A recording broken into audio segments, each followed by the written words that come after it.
Hey guys, I'm here to show you a job we did about a year ago with an airless sprayer in some really harsh conditions, and I wanted you to show you the benefits of using an airless sprayer.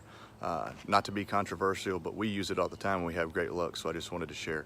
So we're here looking at this post and this 2x4 that they replaced. That's why we're back, but check this out. So here's what it looks like 1 year later. We stained this, it was about 30 degrees. It was in late December of 2017.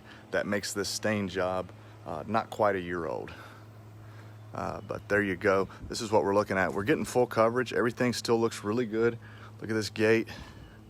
You know, a lot of people say that if you use an airless sprayer, you're going to have callbacks and it's not going to put enough stain on. If you don't put enough stain on, no matter what you use, you're going to have callbacks. If you put the right amount of stain on, use the right tips with your airless, it works as good or better than anything, and the overspray is minimal. So guys, go get you an airless sprayer and give it a shot.